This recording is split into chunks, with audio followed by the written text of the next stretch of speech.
नमस्कार, मैं धर्मेंद्र कुमार प्रगति क्लासेस के YouTube चैनल में सभी का बहुत बहुत स्वागत। आज बात करेंगे प्रगति परीक्षा टेस्ट सीरीज फॉर बर्दीवाला क्रमांक 2। काफी महत्वपूर्ण प्रश्न हैं जो कि आर्मी, अग्निवीर, CISF, BSF इत्यादि परीक्षाओं की जो तैयारी कर रहे हैं। तो देख लेते हैं। पहला प्रश्न है इसमें, भारत की आजादी के समय मध्य प्रदेश की राजधानी क्या थी? ठीक है, तो भारत की आजादी के समय जो मध्य प्रदेश की राजधानी थी वह थी नागपुर।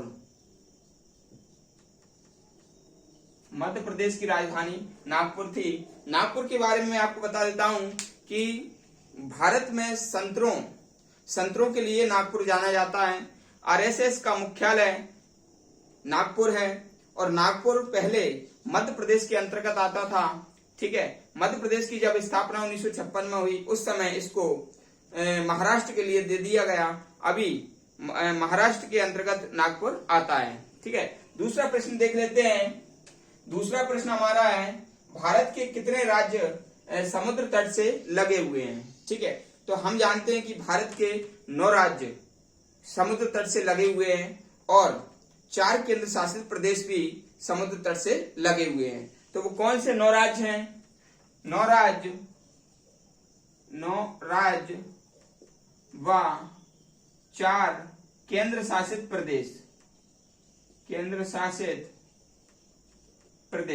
ठीक है, तो 9 राज्य और 4 केंद्र शासित प्रदेश भारत में समुद्र तट से लगे हुए हैं। तो देख लेते हैं कौन से 9 राज्य हैं। तो इसमें जो भारत का जो दक्षिण का शेप है ये, ठीक है, तो यहां से बात करेंगे तो यहां से आ जाएगा गुजरात। गुजरात के बाद आ जाएगा महाराष्ट्र। महाराष्ट्र के बाद आ जाएगा गोवा। ठीक है, फिर आ जाएगा कर्नाटक, केरल। ठीक है ना। तो ये जो 5 राज्य हैं, ये 5 राज्य जो हैं ये पश्चिमी तट है भाई। पश्चिमी तट से लगे राज्य हैं ये। और फिर इधर से आ जाएंगे पश्चिम बंगाल, इधर आ जाएगा ओडिशा, इधर आ जाएगा आंध्र प्रदेश, फिर आ जाएगा तमिलनाडु। ठीक है, तो ये जो 4 राज्य हैं भाई, 4 राज्य, ये पूर्वी तट है ये। ठीक है, तो हमने यहां पर देखा कि कौन से वो 9 राज्य हैं जो कि भारत में तटीय क्षेत्र से लगे हुए हैं, समुद्र तट से लगे हैं। तो पश्चिमी तट से 5 राज्य लगे हुए हैं और जो पूर्वी तट है उससे 4 राज्य लगे हुए हैं। 5 राज्य जो पश्चिमी तट से लगे हुए हैं भारत के समुद्री सीमा से, वो है गुजरात, महाराष्ट्र, गोवा, कर्नाटक और केरल। ठीक है, और फिर ये जो पूर्वी तट से 4 लगे हैं वो है पश्चिम बंगाल, ओडिशा, आंध्र प्रदेश और तमिलनाडु। ठीक है, तो ये और 4 जो केंद्र शासित प्रदेश है उसमें अंडमान निकोबार, दमन द्वीप। ठीक है, अंडमान निकोबार,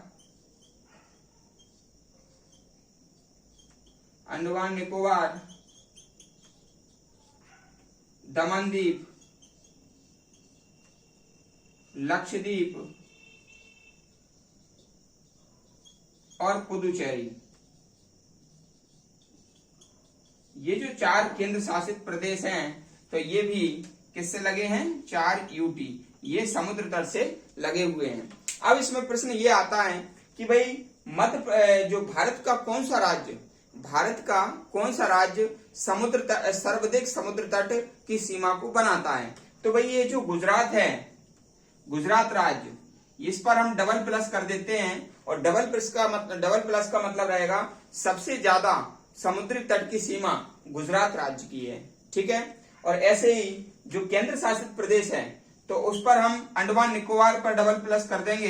इसका मतलब है सबसे ज्यादा समुद्र तट की सीमा रेखा अंडमान निकोबार केंद्र शासित प्रदेश की है। ठीक है, तो 2 प्रश्न ये हो जाएंगे। तीसरा प्रश्न ये आ जाएगा कि जो पूर्वी तट है, ठीक है, पूर्वी तट में कौन सा राज्य है जो कि सबसे ज्यादा समुद्री तट की सीमा बनाता है? तो पूर्वी तट में है आंध्र प्रदेश। पूर्वी तट में आंध्र प्रदेश ऐसा राज्य है जो कि सबसे ज्यादा समुद्री तट की सीमा बनाता है। इसमें एक प्रश्न एक ये भी आ जाएगा कि दक्षिण भारत में या प्रायद्वीपीय भारत में कौन सा राज्य है जो सर्वाधिक तटीय सीमा बनाता है। तो प्रायद्वीपीय भारत में ये जो आंध्र प्रदेश है ये सर्वाधिक सीमा समुद्री तटीय सीमा बनाता है।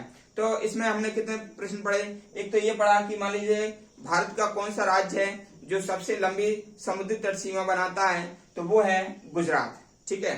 फिर दूसरा प्रश्न है प्रायद्वीपीय भारत का कौन सा राज्य है जो सबसे लंबी समुद्र तटीय सीमा बनाता है, वो आंध्र प्रदेश। फिर तीसरा क्वेश्चन है कि पूर्वी तट का कौन सा राज्य है जो सबसे ज्यादा समुद्री सीमा रेखा बनाता है, आंध्र प्रदेश। पश्चिमी तट का गुजरात, सबसे कम गोवा।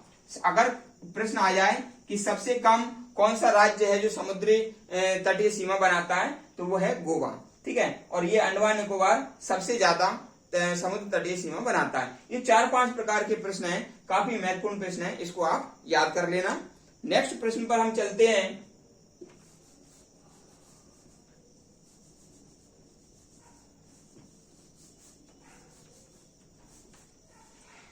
नेक्स्ट प्रश्न हमारा, बीना तेल रिफाइनरी किस जिले में है। तो बीना तेल रिफाइनरी ये है बीना सागर जिला के अंतर्गत ये मध्य प्रदेश में है। ठीक है। ये बीना नामक स्थान पर है बीना तेल रिफाइनरी, और मध्य प्रदेश के सागर जिले के अंतर्गत ये आता है। और ये जो बीना तेल रिफाइनरी है ये ओमान देश के सहयोग से ये स्थापित किया गया। ओमान देश के सहयोग से ये स्थापित किया गया 2011 में स्थापित। ठीक है। इतना याद कर लेना। जो प्रश्न देश विदेश के सहयोग से या संधि से बनाए जाते हैं वो प्रश्न एग्जाम की दृष्टि से अति महत्वपूर्ण होते हैं, इसलिए ऐसे प्रश्नों को आप अच्छे से याद करें। अगला प्रश्न हमारा है,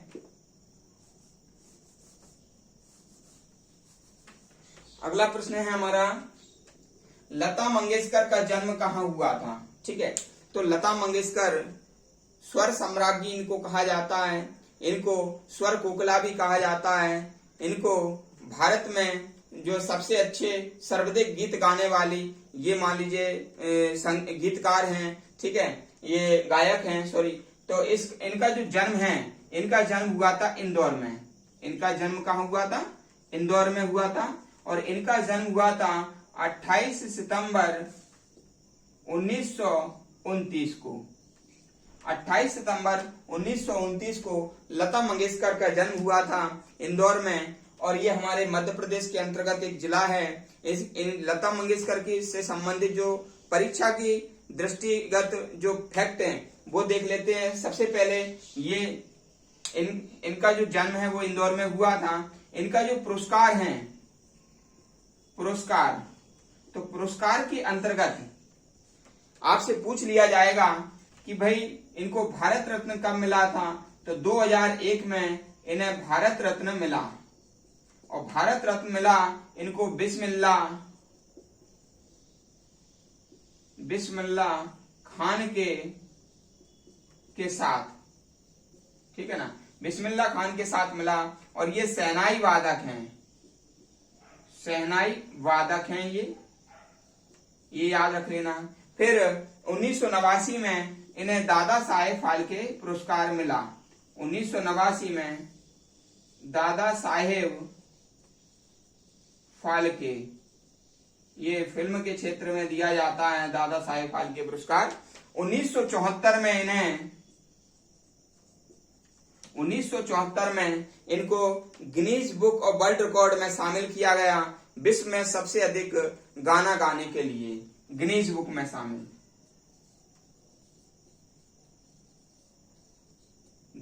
में शामिल हुई हैं ये सबसे अधिक गाना गाने के लिए 1974 में। ये 3 पुरस्कार इनके बारे में हमको याद रखना है भाई। ठीक है। और ये जो लता मंगेशकर हैं, ठीक है, इनका जो मूल नाम था वो हेमा मंगेशकर था। इनका मूल नाम क्या था, हेमा मंगेशकर था। तो इतनी जानकारी हमको लता मंगेशकर के बारे में परीक्षा को दृष्टिगत रखते हुए करना है। इसके आगे हम देख लेते हैं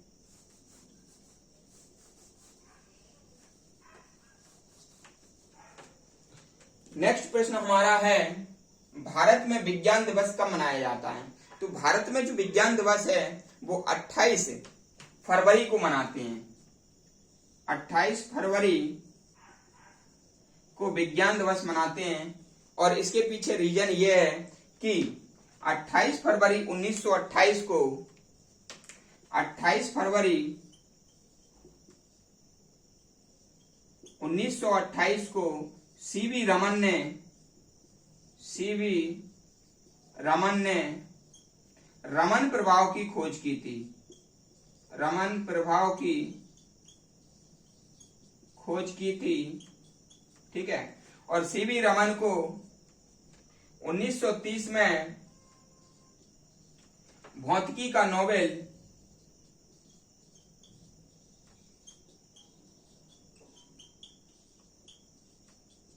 और 1954 में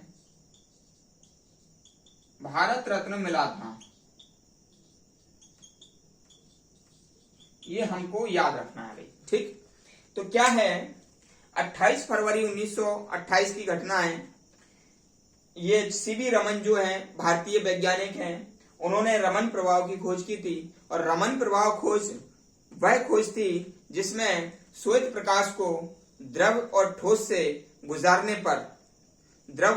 गुजारने पर उसमें जो श्वेत प्रकाश है उसमें और भी वर्ण बहुत कम मात्रा में दिखाई देते हैं, उसको रमन इफेक्ट कहा गया। और इस रमन इफेक्ट के कारण भारतीयों का विज्ञान में जो योगदान है, ठीक है ना, तो उसके बारे में उसके संदर्भ में ये जो दिवस है 28 फरवरी, उसको हम राष्ट्रीय विज्ञान दिवस या भारतीय विज्ञान दिवस के रूप में मनाते हैं। और इसी संदर्भ में विश्व में जो नोबेल पुरस्कार है भौतिकी का नोबेल, वो 1930 में हमारे भारतीय सीवी रमन को दिया गया। और जब भारत रत्न 2 जनवरी 1954 से शुरू हुआ, तो जो भारत रत्न वह भी सीवी रमन को दिया गया। सी राजगोपालाचारी और सर्वपल्ली राधाकृष्णन जी के साथ में दिया गया। इनको 3 लोगों को 2 जनवरी 1954 को पहले ही बार दिया गया था ये, ठीक है ना, सर्वप्रथम दिया गया था भारत रत्न। आगे देख लेते हैं, अगला प्रश्न है हमारा,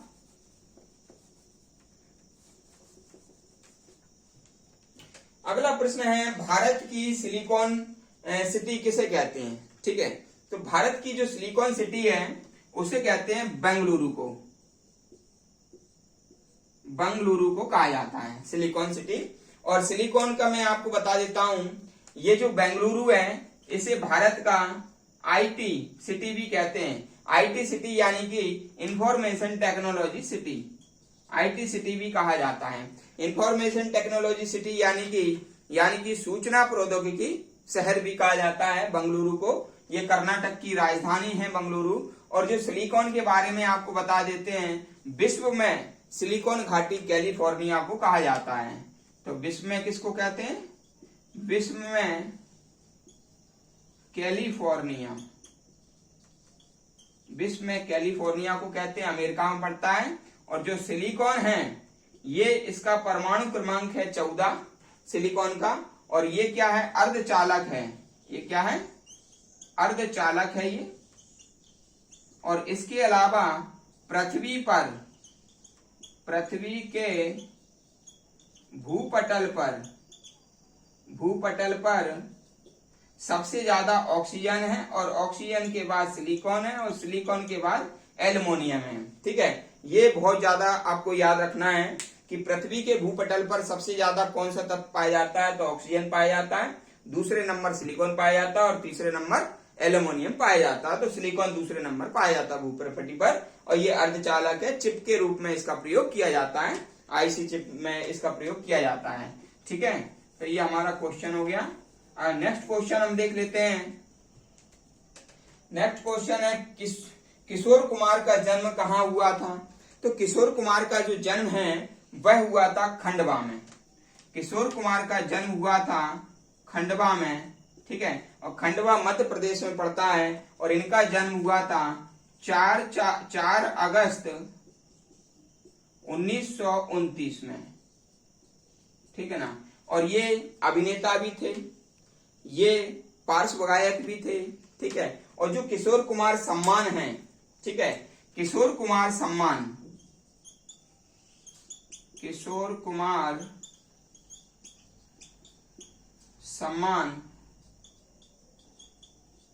1997-98 से दिया जा रहा है, ठीक है, 97-98 से किशोर कुमार सम्मान दिया जा रहा है। और ये जो सम्मान है 2 लाख रुपए राशि मिलती है, 2 लाख रुपए क्या मिलती है, इसमें राशि मिलती है। और ऋषिकेश मुखर्जी